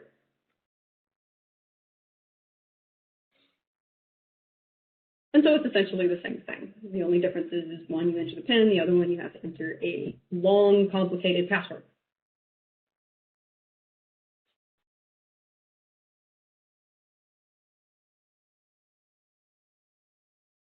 And it takes just a few minutes. So yeah, once that's done, then you can go ahead and hit the back button and go through and do that. And you'll notice that one of them is still in here, even though we told it to sign. If you sign a document and you go through the process and one remains in there or a couple of remain in there, the reason that they're still in there is because there are 2 document packages in that particular QA report. So you will need to go through and sign it again. You'll basically just go through the same process and sign it, and then it will be removed from here and everything will be set and sent to PCF or ready to send to PCF. The PCF will get sent it'll cycle through a district, and it will send up to 100 documents per district before it moves on to the next district. So that's why we say you have 72 hours if it doesn't go through, because it's going to go through a lot of districts, and it's going to be going through a lot of documents and sending those ones. So that can take up to 72 hours, depending on priorities, as well as how many documents each district has to send to PCF at that time. That pretty much takes care of the main basic ones, I believe. Paul, did I miss any of the major changes that? I think those are the only ones that I have on The only other thing I'd mention is that the GSA contract numbers now get sent to PCF. That's correct. We did add that functionality as well. So in the past, if your contract was a GSA contract number, basically that was set up in your contract description in the administration tab. So if this contract number was a GSA, it would not send to PCF because in the past, PCF would not accept those ones. So we just wouldn't, we don't want to overload the system by sending something to PCF and have PCF come back and say, no, sorry, that's an error. We're not going to take that. But we have updated this so that now we go through and do that one. At this point, I'm going to go ahead and open the session up for questions. All right, anything that you want to go over? I'm going to make sure everybody's unmuted, at least on my side where it says attendees can unmute themselves now. Again, even though I clicked unmute all. Feel free to ask questions. You can ask them in the chat or you can speak up and ask. It doesn't necessarily have to be on exactly what was presented today. If there's something that we did not cover that you have a question on, please feel free to ask it while we have the folks on the line that can answer it.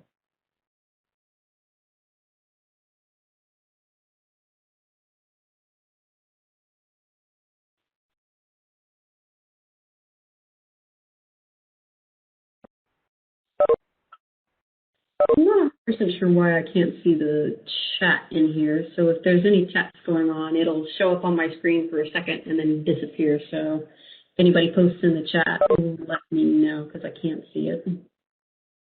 Okay, and also, just real quick, I did put in the chat the link to the RMS SharePoint site and the other dates that the training will be offered, including the Telerik reporting training. And Paul also put the link to the YouTube channel in the chat as well. Thank you for that. Also, with the training, so yes, we will be doing the training for the last, I believe it's the last week in April. And we will also be doing some videos. Those ones will be coming out next month. So you'll also have some YouTube videos that will show up. So you can join the training sessions the last week in April. If you miss any of those, again, those will be posted up on our YouTube channel. And also we will have little short videos also going over similar information on the YouTube channel as well. So you'll have multiple places to go and take a look at that. But if you want to be able to ask questions, then it would be best to be in on those training sessions so you can ask us at that time.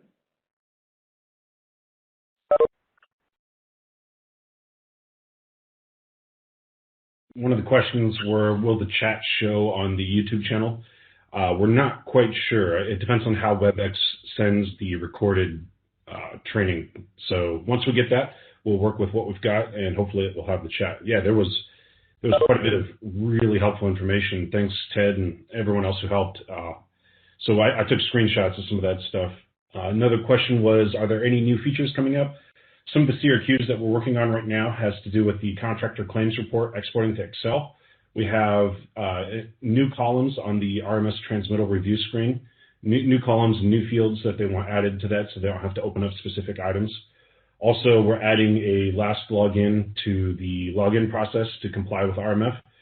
Other things we're working on, allowing contractors to create DD 1354s, updates to the government mode action items. The last release we had quite a few updates to the action items in relation to payroll.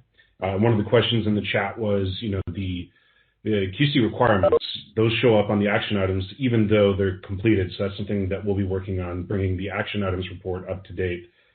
We'll have an option to, one of the other CRQs we're working on is designating when an activity starts on a daily report. So those are the things immediately in the future. Another thing we're working on is allowing users to go in and unarchive 2.38 contracts in RMS 3.0. That'll take a little bit longer, but that's also another major project we're working on. And then, of course, the Telerik custom reporting engine. So that's also being worked on. Another CRQ has to do with multiple RFI logs, just like submittal registers. So we have quite a big list of CRQs that we're working on, getting priority from the PMO, and they may change just a little bit, if one comes in with a little bit more priority, but that's kind of what we're looking at in the near, next couple months. Yep, CRQs, yeah, enhancements. So that's what comes from the RMS PMO after it goes through the CCB and steering committee. So they vote on it. A lot of helpful information is put there. PMO gives it to us, and then we may go back to the PMO and the CCB saying, here's how we plan on implementing it, and then we'll get more directives on this is how it should be and whatnot. So that was something that we're getting a lot of feedback on. We'll put out some stuff and then we'll get directions. No, it should be just a little bit this way. It would be better if we did this. Or what we're finding out too is once we do something, it's like, oh, well, maybe we should do this as well. So it's great feedback. With regards to the chat, I've gone in and copied the entire chat and put it in a Word document, so I can definitely get that cleaned up.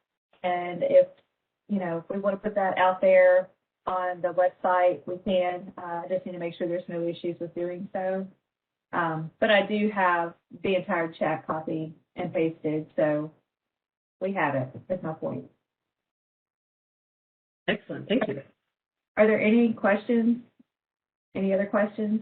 We have about 5 minutes left.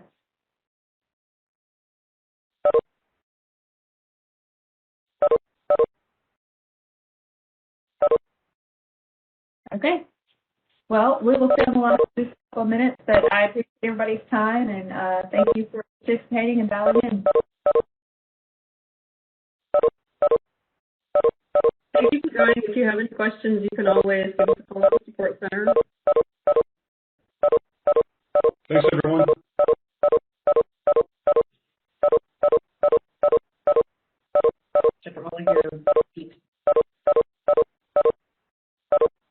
Billy, can you all hear me? Yeah. Oh, awesome. I know I'm having trouble with my mic and also being in Romania. So, so the PCF, when we go to sign these dailies and stuff, is this a requirement or a mandatory requirement, or is this like, we're going to sign our daily? Because every district or in every office I've, helping out on, everyone is different. They're like, no, just as long as your daily's completed, it's fine. But this PCF for the daily, is that like yes, everybody's got to sign this. I get my contractors to sign their side, no problem. But I'm just trying to find out, is it a core requirement that it goes to PCF, or? The only way that RMS will send to PCF is if you accept the document package. So if you have multiple document packages that have data in there and you want it sent to PCF, the fastest way to do it, if it's a QA report, is to do multi-signing, and then they can just go through and do a bunch at one time. Yeah. But they don't necessarily have to sign that. They just have to accept the document package, and that's going to depend on the district policy, as you said. Yeah. Whether or not they want it signed or if they just wanted it submitted to PCF. And like you said, there's some districts that require it and other districts that don't. Most districts do require it. It's a DoD directive that says any electronic data in RMS has to go to PCF, which is why we integrated that in. But like you said, some districts really don't care, right? Other districts are real hard on that. They're on those reps if that stuff's not off to PCF. Yeah, I understand. Yeah, because like I said, I'm, I'm what do you call it? A helper with the districts of getting things cleaned up and stuff like that. But like I said, when you get in there, there's some that are like, no, right. we don't sign our daily. We're not sending it as a PCF just because they just don't want to create an extra day. So like, if right. you close it out and sign it, and then all of a sudden your break test comes in or whatever, some other test that the contractor forgot to get in, you got to create a whole new day. They have to create a whole new day, and then and they're like, no, it's easier to just open it and uncomplete it and then have them add it. You have to look at it in a contractual documentation process. If it involves any of the official type of documents, like Paul was saying, the feature was turned on to capture anything in RMS goes to the PCF, because the PCF is going to be our official record, even after the contract's done. So like Carrie was saying, or Jennifer possibly, so long as you're going into your daily reports and you're completing the document package, whether you signed it or not, you need to go ahead and complete every document package you come across so that it will transfer to PCF. Because our CETs, one of which I am, also the administrator for Alaska District, we're actually responsible for making sure all contract documentation is captured. And if the document packages aren't being completed, we have to go into the contract file module and then manually complete those so that they will transfer the official documents to the PCF. So it's really not a policy issue. It's a ARMS documentation issue. And if you look at ARMS wants to have everything documented. Awesome. Thank you, Ted.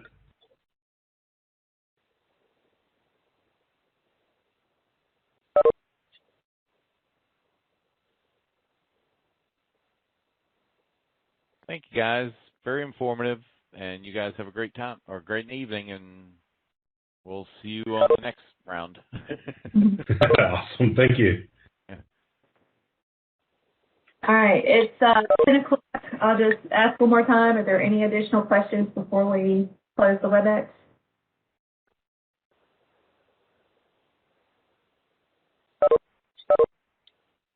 Okay. Well, I appreciate everybody's time and dialing in. And if you think of any questions, we have 3 more sessions. You're welcome to join any of those. Or you can shoot us an email. The RMS PMO inbox, like I said, it's more than just me. Somebody else could potentially see it and respond back. Or you can always, call the help desk if you have any issues or questions there as well. So, again, thank you all, and I am going to close the WebEx here in just a second.